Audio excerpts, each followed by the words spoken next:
School শিক্ষার গণ্ডি পেরিয়ে কলেজে পা, কিন্তু কলেজে অ্যাডমিশনের বিভিন্ন নিয়ম রয়েছে। কলেজে ভর্তির যে তথ্য 2024 সালে আমরা কিন্তু বরাবর দিয়ে আসছি, এবং কত সিট, কত খরচ, আবেদন মূল্য, শেষ আবেদনের তারিখ, সবটা আজকের এই ভিডিওতে নতুনভাবে নতুন তথ্য দেবো। সব তথ্য একসাথে দেবো। মুখ্যমন্ত্রীর কি আপডেট রয়েছে, কি দিয়েছেন এই আপডেট এই কলেজ ভর্তি সম্পর্কে দেখে নাও। তো বন্ধুরা, কলেজে ভর্তির নতুন আপডেট আমাদের হাতে চলে এসেছে এই মুহূর্তে। তো অনেক ছাত্র ও ছাত্রীরা রয়েছে যারা 2024 সালের উচ্চ মাধ্যমিক পরীক্ষা দেওয়ার পর কলেজে ভর্তি নিয়ে অনেক তথ্য জানতে চাইছো এবং বিভিন্ন ইউনিভার্সিটির তথ্য জানতে চাইছো। তো আমাদের হাতে আজকে একটা নতুন আপডেট এসছে, এবং সেখানে জানতে পেরেছি আমরা যে 6ই মে থেকে কিন্তু 14ই জুন অবধি তোমাদের অনলাইনে কলেজের ফর্ম ফিল আপ চলবে, এবং ভর্তির যে সময়সীমা সেটা কিন্তু বেঁধে দিয়েছে। এর পাশাপাশি অনলাইনে ফর্ম ফিল আপ করতে কত টাকা লাগবে এবং কত সিট রয়েছে প্রতিটা কলেজে, সেগুলো তথ্য আজকের এই ভিডিওতে সংক্ষেপে দিয়ে দেবো। তার আগে তোমাদেরকে ভিডিওর প্রথমেই বলবো যে সাবস্ক্রাইব করে নিও এই চ্যানেলটি, এবং পাশে নোটিফিকেশন বেল আইকনটি প্রেস করে রেখো এরকম আপডেট সবার প্রথমে পাওয়ার জন্য। তোমাদেরকে বলে দিই যে আমরা প্রথমে রামকৃষ্ণ মিশন বিদ্যা মন্দিরের যে 4 ইয়ার্সের যে অ্যাডমিশন নোটিশ আছে, মানে তাদের যে অনলাইনে ভর্তি হওয়ার যে প্রক্রিয়া, সেটা কিন্তু অবশ্যই মানে তোমাদেরকে বলবো যে তারা কলকাতা ইউনিভার্সিটির আন্ডারেই কিন্তু এই 4 ইয়ারের বিএ বিএসসি বিকম একটা প্রোগ্রাম অ্যারেঞ্জ করে প্রতি বছর, জানো, ফর বয়েজ অনলি। তো সেটা তথ্যটা আমরা এখানে দিয়েছি, এবং এখান থেকে দেখো তোমরা, এখানে বলেছে সম্পূর্ণটা যে তাদের সেই বিএ বিএসসি বিকমের কলকাতা ইউনিভার্সিটির আন্ডারে ভর্তি হতে রামকৃষ্ণ মিশন বয়েজে বিদ্যা মন্দিরে, তো সেখানে 6 মে থেকে 14ই জুন অবধি, সেকেন্ড পয়েন্টে দেখো, সেকেন্ড পয়েন্টে 6 মে থেকে 14ই জুন অবধি অনলাইনে ফর্ম ফিল আপ চলবে, এবং সেই অনলাইনে ফর্ম ফিল আপ করবার তাদের ওয়েবসাইটও কিন্তু দিয়ে দিয়েছে www.vidyamandir.ac.in। এই ওয়েবসাইটের মধ্যে তারা ফর্ম ফিল আপ করতে পারবে। আমি এইটা কেন দেখাচ্ছি, এটার থেকে একটা বেসিক ইনফরমেশন তোমরা পাচ্ছ যে কত খরচা হতে পারে বা বৃত্তান্ত।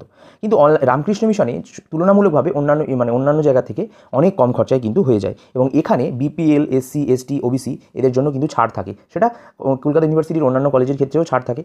এবার তোমাদের কি করতে হবে, তোমাদের কিন্তু এই যে ওয়েবসাইটটা বললাম, এটা কিন্তু অনলাইন পোর্টাল নয় তোমাদের ভর্তির। এটা আমি এইখানে যারা ভর্তি হবে তাদের জন্য আমি কিন্তু বললাম। তো আমি এবারে মেন টপিক বা মূল টপিকে আসি, যে তোমাদের যে ভর্তি সেটা কিন্তু অবশ্যই জুন মাস থেকে শুরু হবে, এবং ওই 14ই জুন যে ডেটটা বলেছি শেষ হবে, ওর মধ্যেই কিন্তু 15 জুনের আশপাশের মধ্যেই কিন্তু শেষ হয়ে যাবে অনলাইনে ভর্তির পোর্টাল। ওই অবধি অন থাকবে, তারপর কিন্তু আবার অফ করে দেওয়া হবে, এবং তারপর কাউন্সিলিং হবে তোমাদের রেজাল্টগুলো নিয়ে। তোমরা যখন ফর্ম ফিল আপের সময় কি তোমরা রেজাল্ট দেবে, তোমরা আরও ডেটা বা ডকুমেন্টস দেবে, সেগুলোকে স্ক্রুটিনি রিভিউ করা হবে, সেগুলোকে কাউন্সিলিং করে তোমাদেরকে ধরো তুমি পেয়েছো 200 বা 250 বা 300, কেউ 400 পেয়েছো, তো প্রত্যেকের নম্বর অনুযায়ী তাদেরকে বলে দেওয়া হবে যে তুমি এই দুটো কলেজে ভর্তি হতে পারবে, এই সাবজেক্ট নিতে পারবে আর্টসের ক্ষেত্রে। তো তুমি তখন কি করলে, তখন এই দুটো কলেজের মধ্যে একটা যে কোনো চুজ করে নিলে, কেউ আবার একটা কলেজে চান্স পাবে, কেউ আবার 3-4টে কলেজে চান্স পাবে।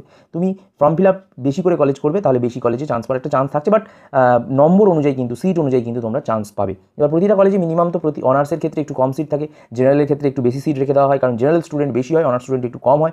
অনার্সে যদি 10 জন হয়, জেনারেলে কিন্তু সেখানে 30 জন হয়ে যাবে। তো এটা কিন্তু সচরাচর কলেজের ক্ষেত্রে দেখা যায়। সেক্ষেত্রে জেনারেলের সিট বেশি, অনার্সের সিট একটু কম।